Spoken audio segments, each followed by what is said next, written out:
Hello and welcome to my channel. Now, a couple of videos ago I went to a lovely little town within Milton Keynes called Stony Stratford and did a street photography shoot with the Canon M50 Mark II, and I had the 23mm Viltrox lens. Now, lovely lens, and it produces some great results. The good thing about this, especially on the Canon M50 Mark II, is that you can change the aperture on the actual lens itself, so you don't have to keep messing about swapping between shutter speed and aperture on the back of the camera. But it's not a really discreet lens. I mean, it is quite small, but the lens I really do like is the Canon 22mm Pancake lens. Now, this lens is really small. It's so discreet when you're doing street photography, and it opens up to f2, so it will cope with slightly darker environments, you know, as maybe night falls, or if you go early in the morning, or you go into places that are a bit darker.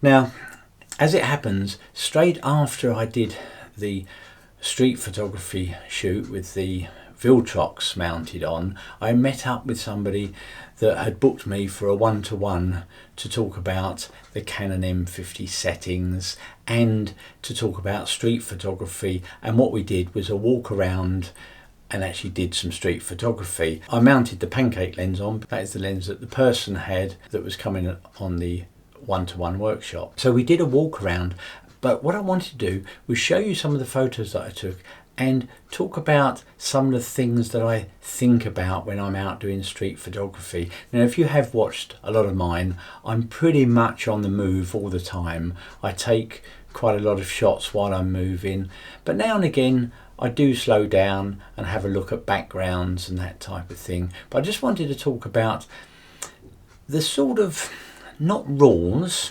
as such, because you know, rules are made to be broken. They're more like guidelines, but you've got things like the rule of thirds and leading lines and that type of thing I keep in mind when I'm doing street photography. But remember, I'm on the move quite a lot, but also thinking about themes and what's going to draw the eye in, and some of it I do in post processing. So if I've taken a shot and I think, oh, it's not quite straight, or I'm just slightly off, and I've got things in there that I don't really want to show, I sometimes crop in. Now, with the 22mm, it's a really sharp lens. It produces some excellent results, which does mean I can crop in because it's quite a wide lens, so it's giving you much more of the story when you're out doing street photography, as opposed to let's say the Sigma 56mm that I go out with sometimes. That's really sort of zoomed in, whereas this one you can be across the road and you get a much wider view. But then you can decide whether to go to portrait or landscape and what you're trying to get in. What I'm going to do is just talk you through some of the photos. Now, I like to do some warm-up shots to get started because you get the feel of the light and get back to using your camera again with the particular lens, especially if you've changed the lens. So this particular shot is just one from across the road. It's looking at a shop. I thought it was quite interesting, but what I did wait for somebody to walk past, and as they walked past the door I took the shot. Quite happy with that. I've got most of the shop, not too much cloud in there. That was in portrait mode, but if you turn the camera around into landscape, it tells you more of the story from side to side. So this is the same shop that gives you a bit more of the story. You know, you've got that road on the left, you've got somebody walking away down that road. What you can do is actually cross the road and actually get closer. So this shot, it's the same shop. I've crossed the road and waited for somebody to come past and took the shot of them walking past. So I'm a lot nearer everything that's going on. You don't have to wait for people to walk past. Sometimes the views through the shop windows give you something. So this one, there was a nice little model in the shop, little moving model, and I thought that'll take a nice shot through the window. Now when you are doing this, sometimes you have to use the dehaze feature, especially in Lightroom, to allow you to see better through that window. On the theme of windows, often there's things going on inside the other side of the windows. Now I'm not talking about private houses, you know, that's a no-no, but when we're talking about shops that public go in, and barbers is a good one, and hairdressers. So here's a great shot through the window of a barber, and it sort of tells a story, and you've got the window as the frame, and it just gives it a nice, I think, a nice shot, bit of an idea of what's going on. So staying with the theme, further on there's another barber, and I really loved this one because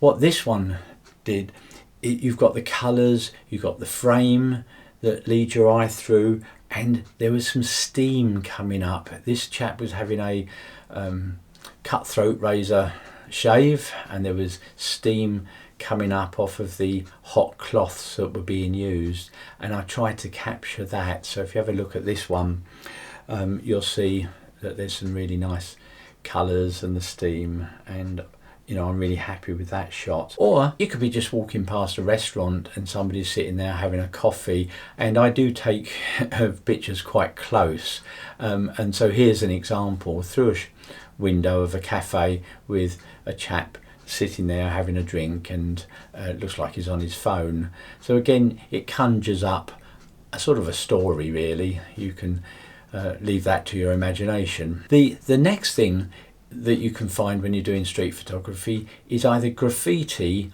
or art, wall art. So here's an example of this isn't really graffiti, this is wall art in the town, on the side of a house or a shop, and you can just stand back, especially if you've got the 22mm, and you can get the whole thing in just like this, which is, I think, really nice. You've got the vibrant colours coming out. What you can do is wait for subjects to come past. Now I was out and it wasn't very busy, to be honest, during this session.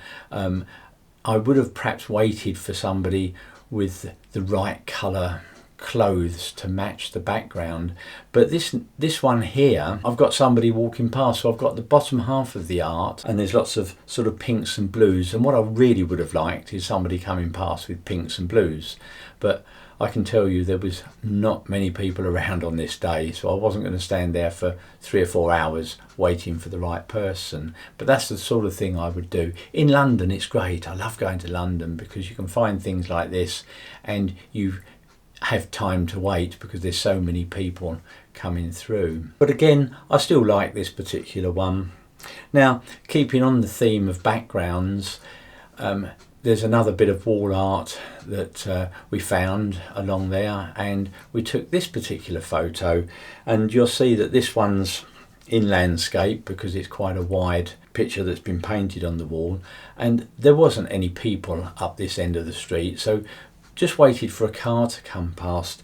Now the thing is, if you have a look at how wide this 22mm is, it's just getting some distractions above the picture and to the right. So all you do is crop it in post. So this one is showing you it cropped in with the distractions gone, and you can just see the picture.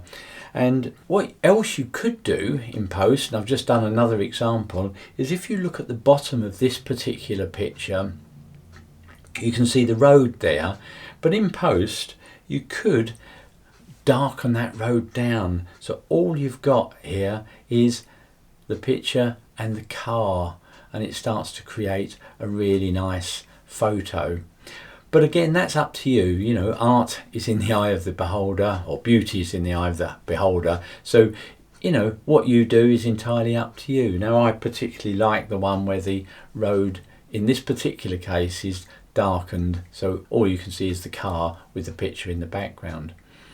Now, sometimes when you're walking around, you've got to keep your eyes open, because we came across this car that had a big poppy on the front. I took a photo of it, but what I wanted to do is really make that red poppy pop. So rather than doing too much with the red, what I did was make the background black and white. Now the road was black, the car was black, so it didn't change it too much, but it just brought the colour of that poppy out. And so all I did was in post make the background black and white, darkened it a little bit, and that really brought the red of the poppy out. So again, I really like that particular one. Keeping on the theme of making backgrounds black and white, I do this quite a lot in mine, where I want the viewer to focus on a certain thing. So here I've taken a picture of a person, and they're nice and colourful, got nice colourful trousers on, got a bobble hat on.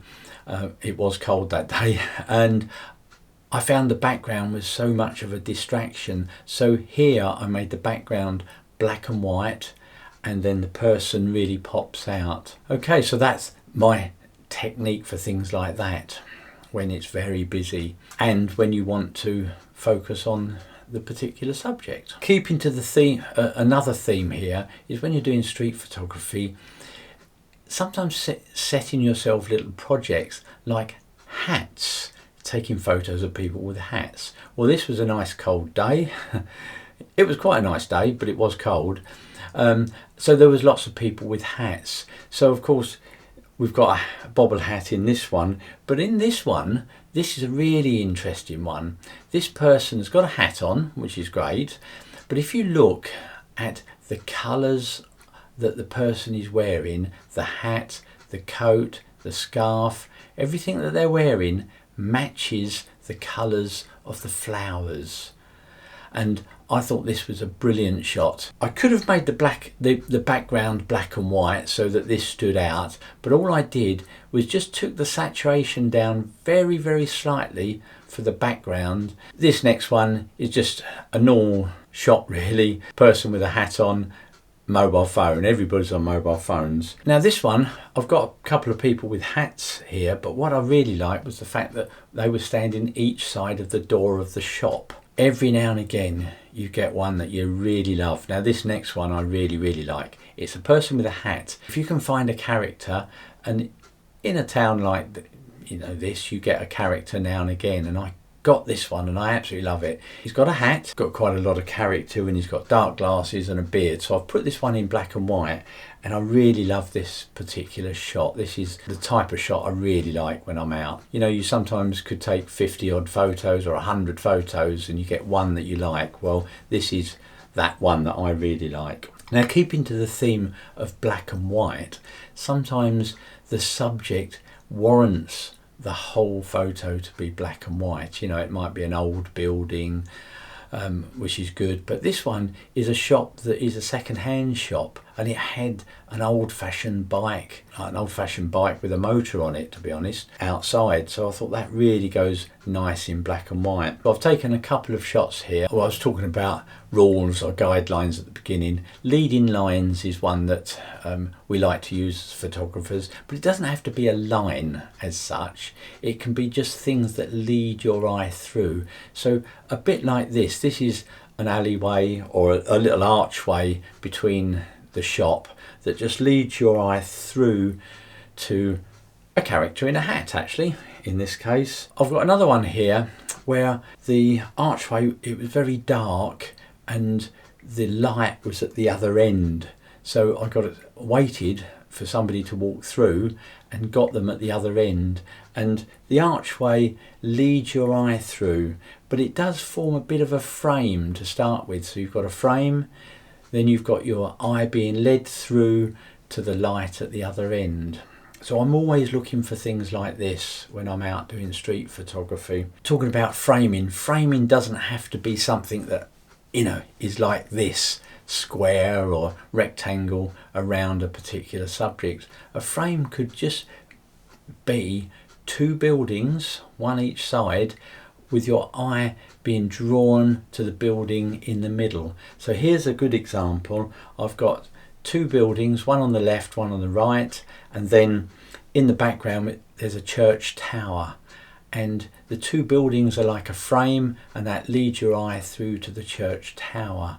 So I'm always looking for this type of thing as well, where your eyes are drawn in. This next one is one that I noticed. There was two post boxes, Royal Mail post boxes, and they formed a really nice frame. So what I did was stood there and waited for a subject to walk past, and used the two post boxes as the frame, left and right, and then I've got somebody walking past. And as it happens, I didn't notice this at the time, to be perfectly honest, the person's shoes are the same colour as the door they've just walked past. So that's a little bonus. You don't always notice it until you get into your software. There's all sorts of frames around. Further up the high street there was a church, and outside the church there was like an archway that led through to the churchyards, and in that archway was like wrought iron gatework, and I felt that that made a really nice frame. So I just stood there and just waited for some subjects to walk past. Now I would have liked some subjects walking towards me, but these were walking past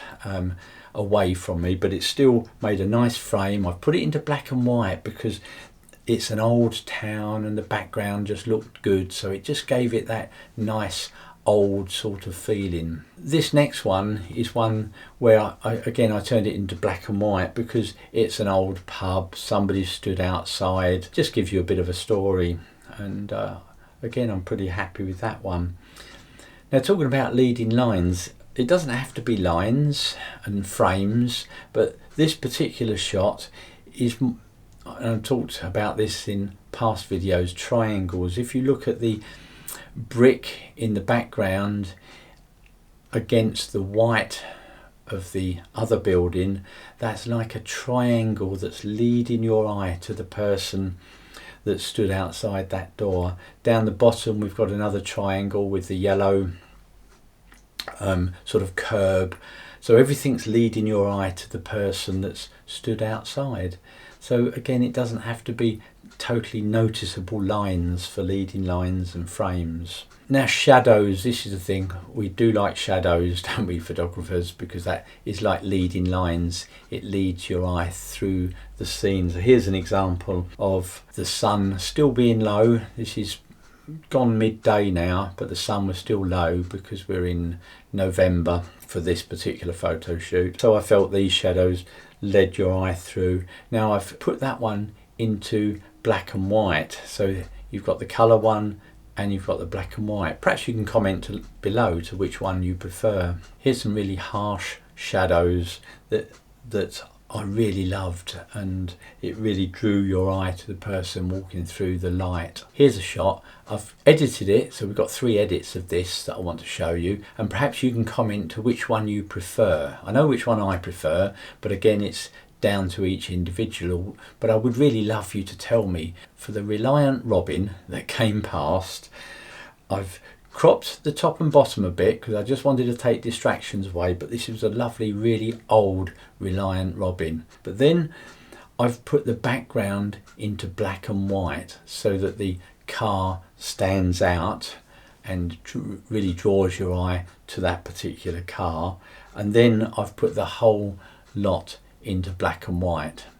So the one I prefer personally is the second one, where the car just pops and we've got the background in black and white. But you tell me, do you prefer full colour, edited background into black and white, or the whole thing in black and white? So anyway, I hope you enjoyed that little talk through my photos. If you did, please give me the thumbs up, and if you haven't subscribed yet, please consider subscribing so that you don't miss future videos. And I really look forward to seeing you in the next video.